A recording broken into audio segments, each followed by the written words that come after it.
जय श्री कृष्णा। राधे राधे फ्रेंड्स, कैसे हैं आप सब। मेरे लड्डू गोपाल चैनल में आप सबका स्वागत है फ्रेंड्स। आज मैं आप सबके साथ शेयर करूंगी गंगा दशहरा की पूजा विधि फ्रेंड्स। गंगा दशहरा शुक्ल पक्ष में दशमी तिथि को, ज्येष्ठ मास में शुक्ल पक्ष में दशमी तिथि को गंगा दशहरा का त्यौहार मनाया जाता है फ्रेंड्स। ऐसा माना जाता है कि इसी दिन जो है ना गंगा माता जो है ना पहली बार धरती पर जो है ना प्रकट हुई थी। तो इसलिए से इस दिन जो है गंगा स्नान का और गंगा माता की पूजा का, दीप दान का बहुत ज़्यादा महत्व है फ्रेंड्स। दान पुण्य करने से, गंगा माता की पूजा करने से, दीप दान करने से अक्षय फल की प्राप्ति होती है फ्रेंड्स। और जो भक्त सच्चे दिल से गंगा स्नान करके गंगा माता की पूजा करते हैं, दीप दान करते हैं, दान पुण्य करते हैं, उसे अक्षय फल की प्राप्ति होती है फ्रेंड्स। तो अगर पास में गंगा नदी हो तो वहाँ जाकर आप पूजा कर सकते हैं स्नान करके।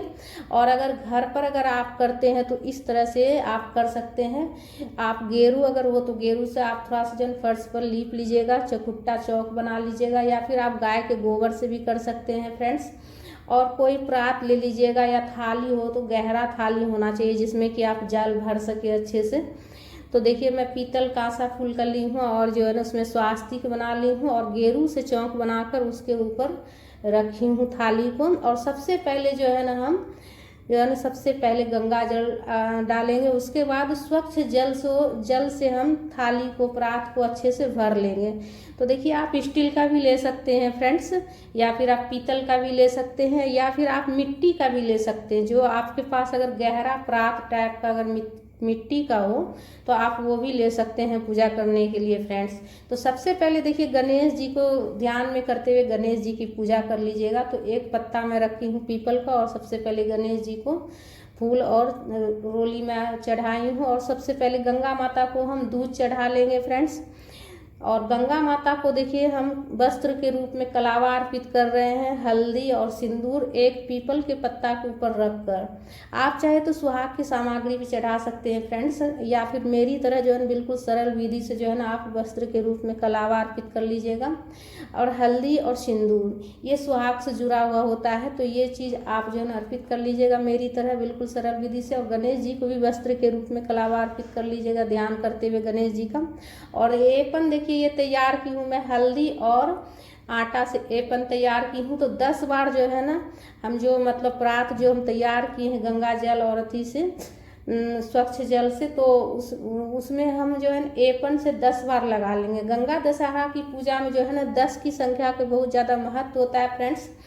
तो घर पर आप इस तरह से पूजा कर सकते हैं फ्रेंड्स। सुबह में जो है ना स्नान करिएगा, स्नान वाले जल में थोड़ा सा जो है ना आप गंगा जल मिलाकर स्नान कर लीजिएगा। और उसके बाद गंगा माता की पूजा आप इस प्रकार से घर में कर लीजिएगा। पुष्प जो भी पुष्प हो आप चढ़ा लीजिएगा, तिल चढ़ा लीजिएगा, अक्षत चढ़ा लीजिएगा।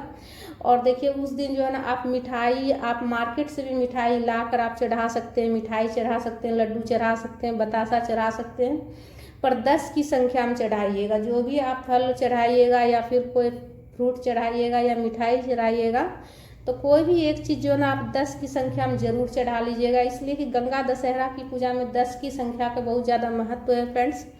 तो इसीलिए से 10 की संख्या में आप जो है ना मिठाई चढ़ा लीजिएगा, या फिर आप कोई फल भी चढ़ा सकते हैं। और सीजन का जो फल है उसका भी भोग लगा लेंगे गंगा माता को, और जल का भी भोग लगा लेंगे हम। तो गंगा माता की इस दिन पूजा करने से सभी कष्ट, रोग, बीमारी सब दूर हो जाता है फ्रेंड्स। अगर आप स्नान करते हैं, गंगा स्नान करते हैं और पूजा करते हैं गंगा मैया का, तो शरीर के सभी रोग कष्ट दूर हो जाता है फ्रेंड्स। तो देखिए मैं 10 पत्ता ली हूँ पीपल का, और जो चारों तरफ जो जगह है ना क्यारी बना हुआ, उसी के साइड से मैं दीप दान करूँगी। तो अगर आपका बड़ा प्रात हो तो आप डायरेक्ट जल के ऊपर पत्ता रख कर भी जो है ना आप दीप दान कर सकते हैं, या फिर फर्श के ऊपर भी रख कर आप दीप दान कर सकते हैं। तो मैं थोड़ा अच्छे से सजा कर रही हूँ। आप अगर चाहे तो इस तरह से सजा कर दीप दान कर लीजिएगा फ्रेंड्स। देखिए पूजा पाठ जो है ना अगर आप सजा कर करते हैं, दिल से करते हैं, मन से करते हैं, तो बहुत ही अच्छा होता है। और जो है गंगा माता को भी जो है बहुत अच्छा लगता है कि उनका मतलब पूजा इस ढंग से अगर सजा कर अगर करते हैं तो उसके बाद धूप प्रज्वलित कर लीजिएगा, धूप भी दिखा लीजिएगा। और देखिए दीपक जो दीपदान जो कीजिएगा ना, आप तिल के तेल से भी कर सकते हैं या फिर जो है ना घी से भी कर सकते हैं। तो मैं सारा बाती जो है ना तिल के तेल में डुबो ली थी पहले ही। गोल वाली बाती है, आप गोल वाली बाती भी जला सकते हैं, प्रज्वलित कर सकते हैं, या फिर जो है ना आप लंबी वाली बाती भी। तो देखिए इस तरह से जो एक एक करके सारे दीपक को हम प्रज्वलित कर लेंगे और इस तरह से दीप दान करेंगे फ्रेंड्स। घर पर इस तरह से आप दीप दान कर सकते हैं फ्रेंड्स। पूजा में कुछ दक्षिणा रख लीजिएगा, बाद में इस दक्षिणा को जो है ना आप दान कर लीजिएगा। मिठाई फल वगैरह रख कर जो है ना आप किसी पंडित ब्राह्मण को दान कर लीजिएगा। और अगर पंडित ब्राह्मण ना मिले तो आप किसी ज़रूरतमंद गरीब को भी आप दान कर सकते हैं दक्षिणा रख कर।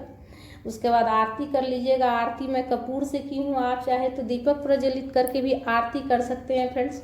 उसके बाद आरती करने के बाद हाथ में जल लेकर 3 बार सीधे हाथ में जल लीजिएगा और उसके बाद हाथ को घुमाते हुए आचमनी कर लीजिएगा।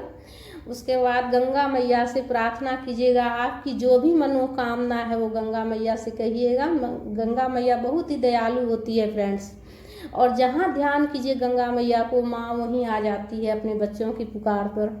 तो आप जो है गंगा मैया से जो भी मनोकामना है कहिएगा, जरूर पूरा होगा फ्रेंड्स गंगा दशहरा के दिन। और अगर घर पर करते हैं पूजा तो इस तरह से आप दीपदान कर लीजिएगा। दीपदान अगर आप सुबह में ब्रह्म मुहूर्त में अगर स्नान करके पूजा करते हैं तो उस समय भी दीपदान आप कर सकते हैं फ्रेंड्स, या तो फिर आप शाम में दीपदान कर लीजिएगा। अगर आप 9 बजे 10 बजे पूजा करते हैं तो उस समय दीपदान नहीं कीजिएगा। दीपदान जो है ना अंधेरे में किया जाता है फ्रेंड्स। और जब दीपक शांत हो जाए तो जल जो है ना, जो हम गंगा जल जो है इसमें प्रात में, वो किसी पेड़ में दे दीजिएगा, इधर उधर नहीं फेंकिएगा, किसी का पैर ना लगे।